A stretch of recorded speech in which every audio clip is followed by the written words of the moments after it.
8月19日中午，元朗發生一宗疑似虐兒案件，一名2歲女童喺家中手部離奇燙傷，皮膚脫落，情況嚴重，達到2級燒傷。女童母親喺社交平台發文控訴，指家中閉路電視拍到任職僅4個月嘅印尼女傭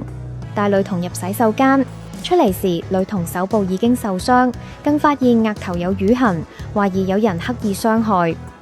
母親表示，印傭解釋前言不對後語，先話女童自己伸手拎煲燙傷，後又改口指女童自行開水玩水，但片段顯示佢根本冇煮食，而女童身高不足以自行開水龍頭。閉路電視片段顯示，印傭下午2點58分由洗手間走到廚房取冰，但直至3點18分先通知僱主。母親質疑若屬意外，工人應即時報告，懷疑係蓄意行為。警方接報後拘捕一名30歲印傭，涉嫌對所看管兒童或少年人虐待或忽略，案件交由元朗警區刑事調查隊跟進。女童母親強調，女兒傷勢嚴重，將會留有疤痕，未知會否影響日後活動能力。佢呼籲社會關注事件，促請政府嚴懲施虐者，並正視外傭監管問題，避免再有下一名受害者。香港郵政連續8年錄得虧損，面對立法會同社會壓力，署方近日出招節流。署長戴淑女宣布，下月試用期屆滿嘅200多名員工將不獲轉正，只會續聘2年合約。呢項措施引起郵政工會強烈不滿，批評違反合約精神，部分員工更考慮提司法覆核。戴淑上任5年，據悉佢將於下月26日滿60歲，預料退休。官場消息指，離開食環署署長崗位僅2個月嘅吳文傑，勢接任郵政署署長，肩負改革、不公不私困局。香港郵政近年陷入財困，立法會財委會雖然通過撥款46億元公帑支援未來3年運作同空郵中心翻新，但社會上仍有質疑，認為巨額公帑續命是否值得？郵政署究竟應該退居市場之外，專責政府文件傳遞，定係徹底投入市場競爭，成為更能盈利嘅私營企業，成為焦點？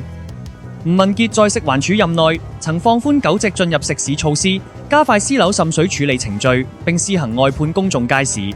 佢被讚工作能力高，願意聽意見改善政策，推出新郵前會諮詢持份者，務求軟着陸。有官場中人認為，若郵政署公開招聘商業人才出任署長，或更有效解決財困。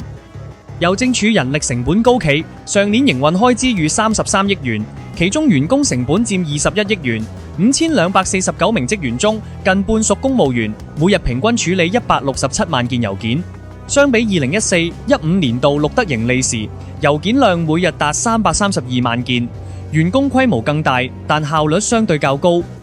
郵政署早前計劃斥資重建空郵中心，但在郵件量大跌、物流模式轉變下，被商經局長丘應樺剎停，改為翻新系統，減少近90%開支。點樣改革涉足8年嘅郵政署，考驗新署長嘅能力。8月17日，元朗 YOHO 狗咬狗事件，一隻重逾50公斤嘅大型犬拉里喺短短20分鐘內接連咬死2隻小狗。現年52歲嘅涉事狗主伍先生被控告2項容受大型狗隻進入或留在公眾地方罪。8月20日喺屯門裁判法院提堂。處理主任裁判官鄧少雄應控方申請，將案件押後至10月29日再訊。期間，被告准以3000元現金保釋，相關控罪最高刑罰係監禁3個月。漁護署表示，涉事男子涉嫌喺今年7月同8月期間，至少2次未有按照法例要求穩妥牽引狗隻，導致狗隻分別襲擊3隻狗，其中1隻喺7月受傷，2隻喺8月死亡。涉事狗隻現正由漁護署動物管理中心觀察，並會進行性情評估，以決定合適處理方式。據悉，狗主已簽署同意書，將管養權交予漁護署。不過，無搜救援組織透露，狗主事後大感後悔，擔心拉里可能被人道毀滅，並打算要求取消棄養。事件發生當日，警方接報後到場，曾持盾追趕，並用壁布板圍住大狗。最終由漁護署人員成功控制，